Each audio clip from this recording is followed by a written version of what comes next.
Good morning, cadets. Jai Hind. Today is our NCC topics, our NCC syllabus, digital awareness. आज का हमारा जो विषय है एनसीसी पाठ्यक्रम का वह डिजिटल अवेयरनेस का है. डिजिटल अवेयरनेस का मतलब होता है डिजिटल जागरूकता. थोड़ा सा हम आप लोगों का ध्यान इधर देना चाहेंगे. डिजिटल जागरूकता का मतलब क्या है? डिजिटल क्या है? डिजिटल जो है डिजिट से बना हुआ है. डिजिट माने होता है अंक. अंक का मतलब हो गया जो गणित में हमारे या मैथमेटिक्स के अंदर जो न्यूमरिक यूज किए जाते हैं उनके बारे में. तो यहाँ जो है डिजिटल अवेयरनेस का मतलब हो गया अंकीय जागरूकता. अंकीय जागरूकता क्या है? अंकीय जागरूकता जो है आपका बाइनरी नंबर्स होते हैं डिजिटल के अंदर व्यवस्था के अंतर्गत, और इन बाइनरी नंबर्स को हम अपने इसमें यूज करते हैं कंप्यूटर बेस्ड प्रोग्राम के अंतर्गत. थोड़ा अंक इसको जान लीजिए कि अंकीय व्यवस्था में क्या होता है. डिजिटल जो है मैकेनिक एनालॉग को इलेक्ट्रॉनिक एनालॉग में बदलने की प्रक्रिया है जो बाइनरी नंबर्स के माध्यम से हम यूज करते हैं. बाइनरी नंबर जो है -1 से 0 और 0 से 1 तक यूज की जाती है. थोड़ा सा और हम आप लोगों को बताना चाहेंगे. डिजिटल के बाद डिजिटाइजेशन यानी अंकीय रूप क्या होते हैं, उनको कैसे बाइनरी नंबर्स में हम बदलते हैं. तो ये अंकीय रूप जो है एक प्रोसेस है इंफॉर्मेशन का जिसको हम डिजिटल फॉर्मेट में परिवर्तित करते हैं एक नए रूप में. डिजिटल अवेयरनेस को हम इलेक्ट्रॉनिक अवेयरनेस या इसको जो है हम अंकीय जागरूकता के स्थान पे इलेक्ट्रॉनिक जागरूकता भी कह सकते हैं. थोड़ा सा और मैं आपका एक ध्यान ले जाना चाहूंगा कि इसके मेन थीम क्या हैं डिजिटल अवेयरनेस के. तो पहला थीम जो है वो है डिजिटल व्यवस्था को सुरक्षित बनाना, safe and secure digital management. दूसरा है सरकारी सेवाओं की ऑनलाइन होना यानी provide for all government services. तीसरा है डिजिटल साक्षरता को बढ़ावा देना, encourage of digital programme literacy. थोड़ा सा इसका हम एक्सप्लेन करना चाहेंगे आपको. डिजिटल व्यवस्था को सुरक्षित बनाना. आजकल हमारे समाज में सारे भी काम, सारे जो बैंकिंग के तमाम जो है हमारे पढ़ाई के जिस प्रोग्राम के तहत हम पढ़ाई कर रहे हैं, ये सारे प्रोग्राम जो हैं डिजिटल व्यवस्था के अंतर्गत ही हो रहा है. तो इसमें मुख्य चीज क्या है? इस व्यवस्था की गुणवत्ता को, जो क्वालिटी है उसको बेहतर बनाना, और जो इसके दोष हैं इसमें जो इसकी सिक्योरिटी है इसको और भी बेहतर बनाने की प्रक्रिया करनी है. अगला है सरकार की जो सेवाएं हैं उनको ऑनलाइन करना, यानी सरकार द्वारा जो भी हमको व्यवस्थाएं दी जाती हैं या जो व्यवस्थाएं दी गई हैं उनकी सही तरीके से उनका डिस्ट्रीब्यूशन हो रहा है या नहीं हो रहा है. इन सारी व्यवस्थाओं को सही तरीके से क्रियान्वयन करने के लिए इन सारी व्यवस्थाओं को प्रोत्साहित करना और डिजिटल साक्षरता को बढ़ावा देना. डिजिटल साक्षरता में क्या क्या है आपका? Encouragement of digital programme literacy. इसमें क्या है? डिजिटल साक्षरता के अंतर्गत हमारा आधार कार्ड है, हम लोगों का पैन कार्ड है, हमारी LIC है, हमारी बैंकिंग है, हमारी ड्राइविंग लाइसेंस है, हमारे फिंगरप्रिंट डिवाइस हैं.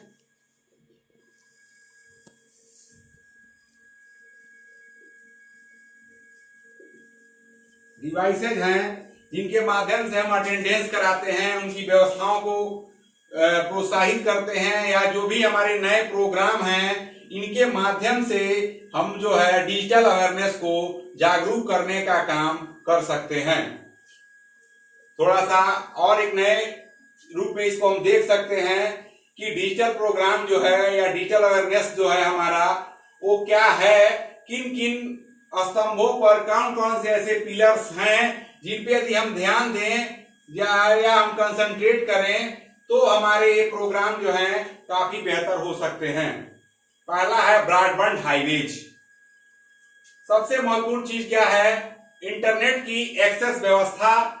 जो ब्रॉडबैंड के रूप में हम किसी काम को करें या किसी काम को संपादित करने का कार्य करें तो वह हमारे लिए किसी भी प्रकार की बाधा उत्पन्न न हो। दूसरा है मोबाइल फोन सुविधा। तीसरा है सार्वजनिक इंटरनेट एक्सेस। चौथा है आपका ई गवर्नेंस। पांचवा है आपका ई रेवोल्यूशन या ई क्रांति। छठवां है इंफॉर्मेशन फॉर ऑल, सभी के लिए सूचनाएं।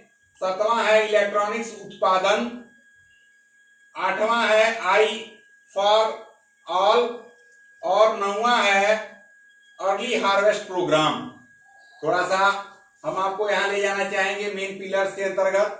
सबसे पहले हमारी जो सूचना की व्यवस्था थी वह पेपर के माध्यम से थी, फिर हमारा रेडियो और टेलीविजन के माध्यम से हुआ, और नई व्यवस्थाओं में जो हमारा प्रोग्राम चल रहा है या जिस प्रोग्राम के अंतर्गत आज हम पढ़ाई कर रहे हैं वह है ब्रॉडबैंड हाईवेज। यानी ऐसी व्यवस्थाएं की जाए हमारे देश में डिजिटल अवेयरनेस, डिजिटल प्रोग्राम के लिए कि जो भी सुविधाएं हों वो निर्बाध गति से एक स्थान से या एक व्यक्ति से दूसरे व्यक्ति तक आसानी से पहुंच सके। दूसरा है मोबाइल फोन सुविधा। हमारे देश में नए नए टेक्नोलॉजी के इलेक्ट्रॉनिक्स प्रोडक्ट आ चुके हैं, उसमें सबसे महत्वपूर्ण चीज है मोबाइल फोन। इन फोन में भी ऐसी सुविधाएं प्रोवाइड कराई जाएं जिनके द्वारा कोई भी प्रोग्राम या कोई भी सूचना या कोई भी कार्यक्रम जो है हम जो है आसानी से अपने मोबाइल फोन पर ही कर सकें। तीसरा है सार्वजनिक इंटरनेट एक्सेस। ऐसे इंटरनेट की व्यवस्था की जाए जो हर जगह उपलब्ध हो, सबके लिए हो। इसके माध्यम से जो लोगों में, गरीब गांव में, सुदूर गांव में हम जागरूकता के माध्यम से, सार्वजनिक इंटरनेट के माध्यम से हम लोगों को डेवलपमेंट कर सकते हैं, डेवलप कर सकते हैं। तीसरा है ई गवर्नेंस। ई गवर्नेंस क्या है? ये भी एक इलेक्ट्रॉनिक प्रोग्राम है, डिजिटल अवेयरनेस का एक महत्वपूर्ण कार्यक्रम है। जो भी सरकारी सुविधाएं हैं या सरकार द्वारा जो भी हमको सुविधाएं दी जाती हैं उन सुविधाओं को सीधे उस व्यक्ति तक पहुंचाना। सरकार की जो भी व्यवस्था है सरकार से सीधे उस व्यक्ति तक पहुंचाने का है। ई रिवॉल्यूशन, ई क्रांति क्या है? ये ई क्रांति जो है ई गवर्नेंस का ही एक हिस्सा है। ई गवर्नेंस का इसमें ये है जो भी चीजें हैं हमको सारी चीजें इंटरनेट के माध्यम से, डिजिटल सेवाओं के माध्यम से हमारे पास तक पहुंच जाए। ऑनलाइन फॉर्म भरना, ऑनलाइन बैंकिंग पेमेंट लेना, ऑनलाइन व्यवस्थाओं को कार्यक्रम देना, या ऑनलाइन जो भी हमारे चीजें हैं घर बैठे प्रोग्राम करना, ऑनलाइन व्यवस्थाओं के माध्यम से अपना मैसेज भेजना, व्हाट्सएप, यूट्यूब, फेसबुक, गूगल, जियो मीट, तमाम ऐसे सूचना के ऐसे तंत्र आ गए हैं ई रेवोल्यूशन में। इसके माध्यम से हम घर बैठे बच्चों को पढ़ा सकते हैं या जिस माध्यम से हम पढ़ा रहे हैं या सूचनाएं दे रहे हैं, ये सारी चीज। इंफॉर्मेशन फॉर ऑल, सभी के लिए सूचना। इसका मतलब क्या हुआ? ये जो एक ऐसी व्यवस्था है इंटरनेट डिजिटल सेवा जिसके माध्यम से हम आप लोगों को सारी सूचनाएं जो है ये घर बैठे आसानी से दे सकते हैं। इसमें जो है युवाओं के लिए नौकरियां, तमाम ऐसी चीजें हैं उनके बारे में जानकारी के लिए उपलब्ध कराना। जैसे गूगल के माध्यम से हम कोई भी सूचनाओं को जान लेते हैं, याहू मेल के माध्यम से किसी भी सूचनाओं को जान लेते हैं, ओपेरा मिनी के माध्यम से किसी भी सूचनाओं को जान लेते हैं। ये ऐसे जो सूचना के तंत्र हैं इनको और भी मजबूत बनाया जाए और इनके द्वारा हम किसी भी सूचनाओं को जान जाए। सातवां है इलेक्ट्रॉनिक्स उत्पादन। इसका मतलब क्या है? ऐसी व्यवस्थाएं की जाए हमारे देश में डिजिटलाइजेशन के माध्यम से जिससे ऐसे प्रोडक्ट यूज बने जिससे हम अपनी व्यवस्थाओं को सही तरीके से यूज कर सकें। ऐसे ऐसे डिवाइस बनाए जाएं, ऐसे ऐसे डिजिटल डिवाइस हो कि हम जो भी ज्ञान दें या जो भी हमारे माध्यम से जो भी सूचनाएं दी जाएं वो सीधे आप तक पहुंच जाएं। नई एरा में एंड्रॉयड, iOS, तमाम ऐसे वर्जन है या तमाम ऐसे एप्स आ गए हैं, एप्लीकेशन आ गए हैं, इनके माध्यम से इनके बनाए जाएं और सूचनाएं दी जाएं। वर्तमान समय में कोरोना महामारी के बीच ये जो डिवाइस दी है इलेक्ट्रॉनिक उत्पादन, इसके माध्यम से हम आप लोगों तक सूचनाएं दे रहे हैं, यह एक इलेक्ट्रॉनिक प्रोड्यूस का ही बेहतरीन उदाहरण है। आई फॉर ऑल यानी सभी के लिए है। इसका मतलब क्या हुआ, जो चीजें हैं, जो हमारे सारी चीजें हैं, ब्रॉडबैंड, मोबाइल फोन, सार्वजनिक internet, e governance, E revolution, information for all, electronic, ये सबके लिए हो सुविधाएं दी जाएं, सबको ये मिले, ये सारी सुविधाएं सबको प्राप्त हो, जिसके माध्यम से हम समाज का डेवलपमेंट कर सकते हैं या कर रहे हैं। नेक्स्ट है early harvest program. Early harvest क्या है, जल्दी, जिसके माध्यम से हम तत्काल कोई प्रोग्राम बनाकर लोगों को तात्कालिक सूचनाएं दे सकें, जिसके माध्यम से हम जो प्रोग्राम कर रहे हैं आज यूट्यूब पे, इन चीजों को हम प्रोग्राम देख रहे हैं, किसी और माध्यम से जल्दी बच्चों को सीधे पहुंचाने की सुविधाएं दी जा रही हैं, इसके माध्यम से हम जान सकते हैं। जय हिंद।